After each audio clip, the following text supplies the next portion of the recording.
Welcome, everybody, to the Box Hill Sports Show. Today is January 24th. We have a good show for you guys today. Let's get straight to it. First topic of the day, we're going to go over the Lakers versus the LA Clippers. Um, Lakers just recently made a trade. Um, Hashimura, I think that's how you pronounce his name. Great D and 3 guy. He likes to play defense. He can shoot the three ball.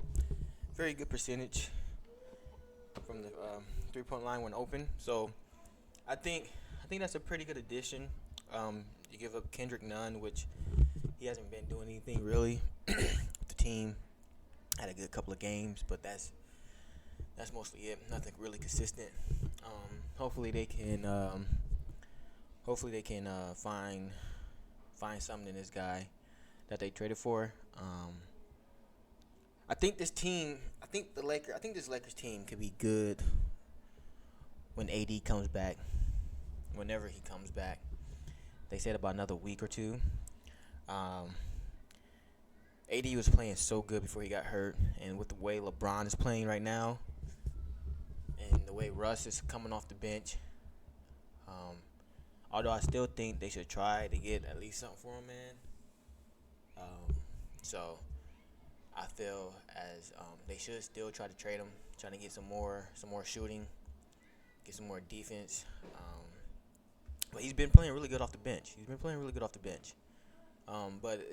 When AD comes back, if he can play how he was playing, and LeBron continues to dominate like he's been doing, man, I think this Laker team can be a sneaky good team, I believe. So, all those pieces have to fall though.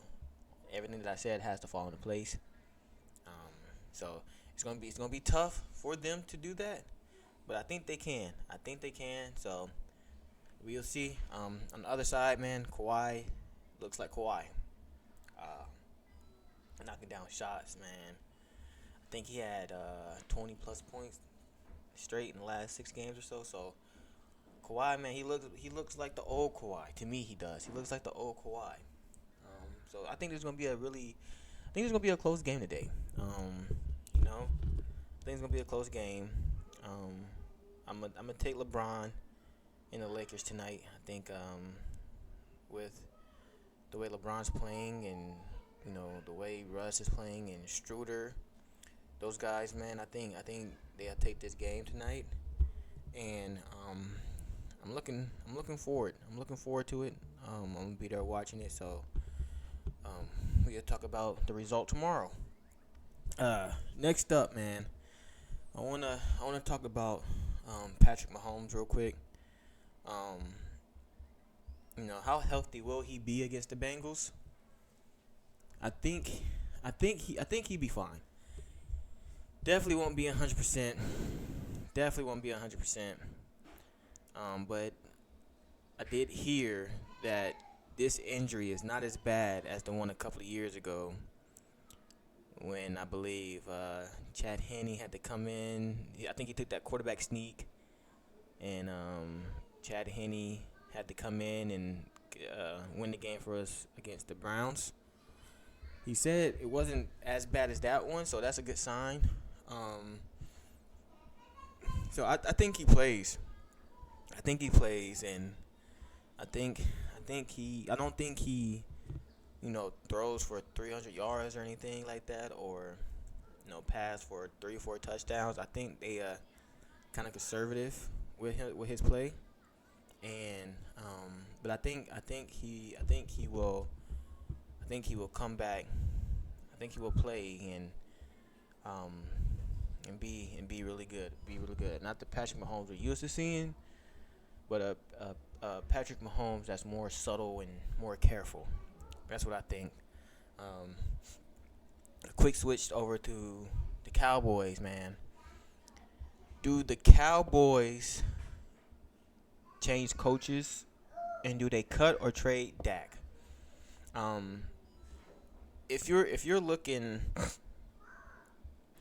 at it this way, man, they didn't have a bad season. I think you can't fire McCarthy for going to the playoffs, can you? Um, to me, McCarthy's been doing a decent job with the lack of running game that they have, and Dak being inconsistent.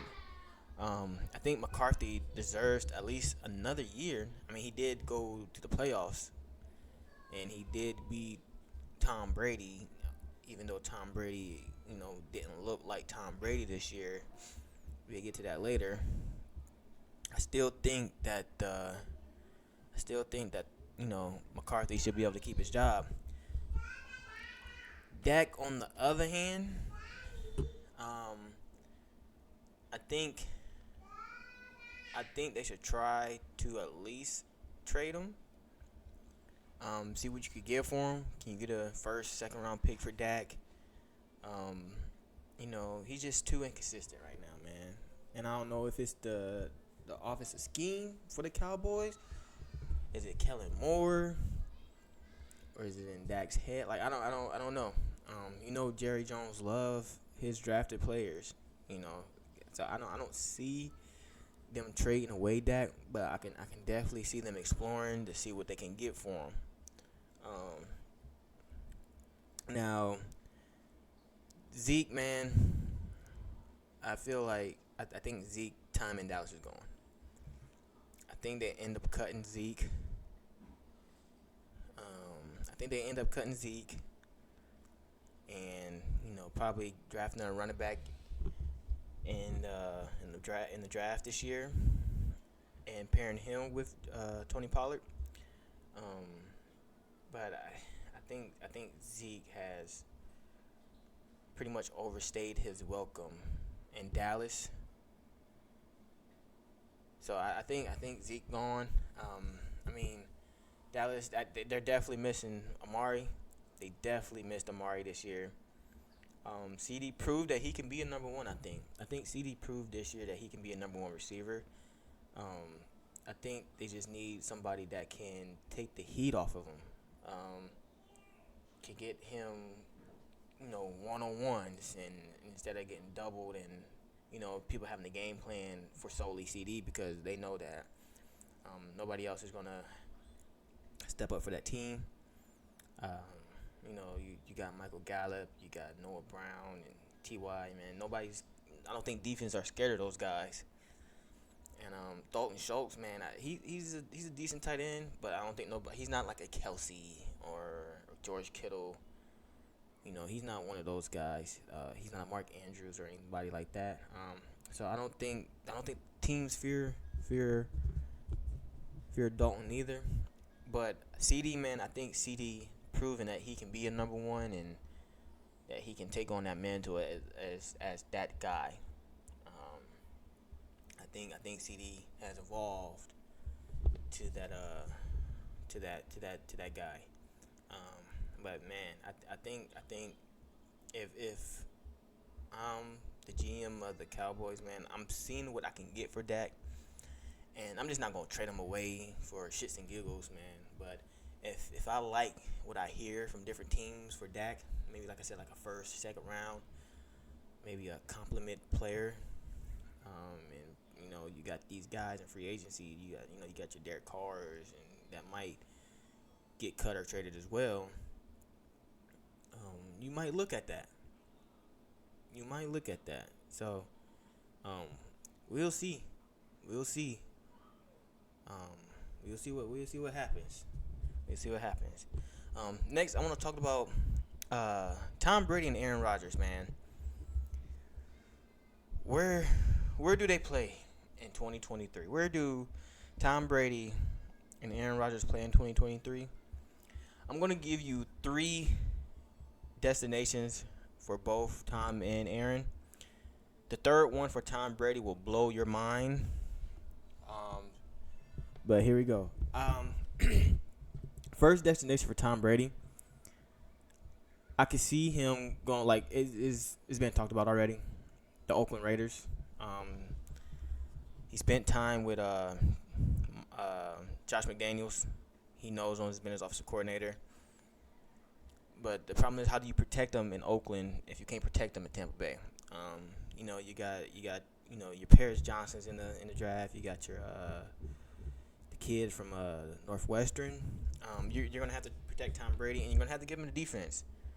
Um, but I feel like he'll work in the system. And on the flip side, you have Devontae Adams, Josh Jacobs, if they re-sign him, Hunter Renfro, who can be like he could be like his Edelman. Hunter Renfro could be like an Edelman to uh to uh to Tom Brady, like Julian Edelman was. Hunter can be that guy. Devontae, you can see him as a Randy Moss, Deion Branch, that guy that Tom can always depend on. That guy that Tom knows he's going to be open. And then you have Darren Waller. When he's healthy, he's a top five. He's a top five tight end. He's not Gronk, but I mean, you give Tom Brady a good tight end, a great tight end, fully healthy tight end, man. He can work with that. Number two, the Patriots, man. Why not go back to where it all started to end your career? Um, they have a good defense. They have a decent enough offensive line. Those receivers that they got there are pretty decent, man. You got Ramondre Stevenson in the backfield.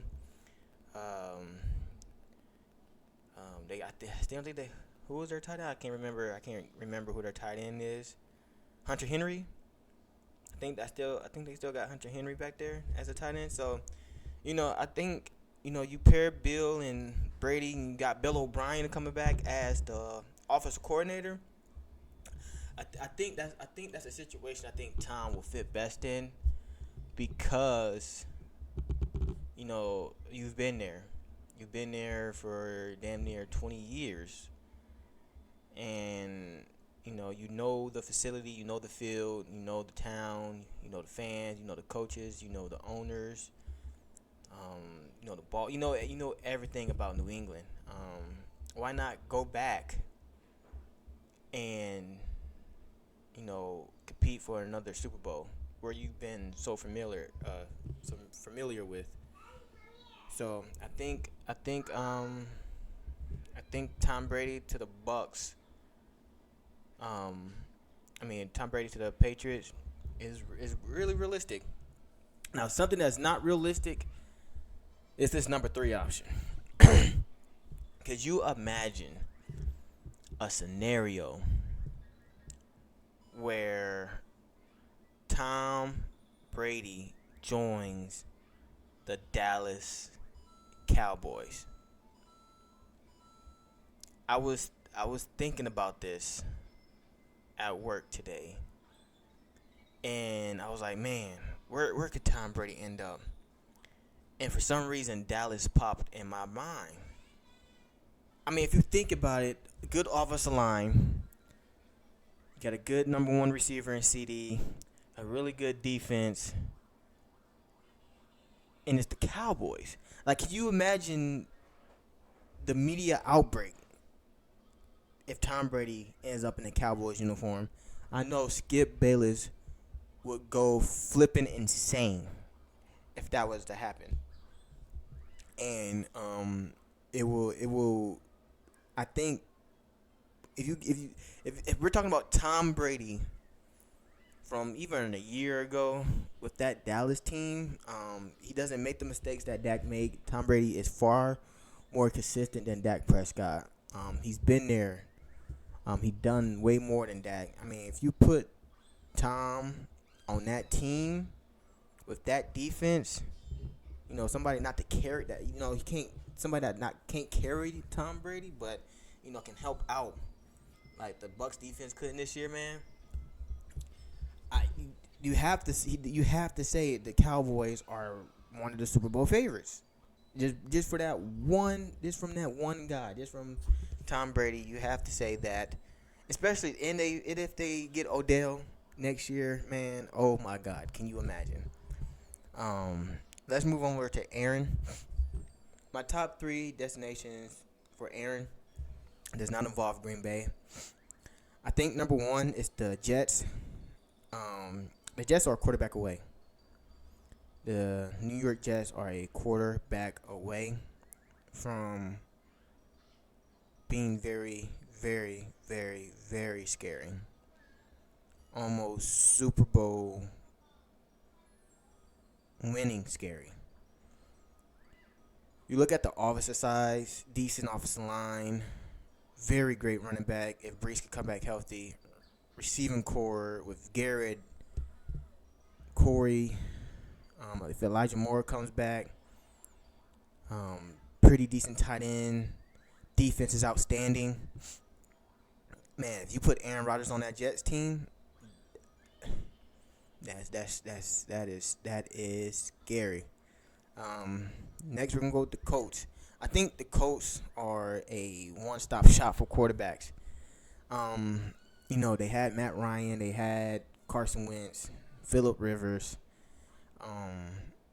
All those guys I think are done in the league, including Carson Wentz. I think since that injury, he hasn't been the same. So why not get a guy that's better than all three of those guys combined?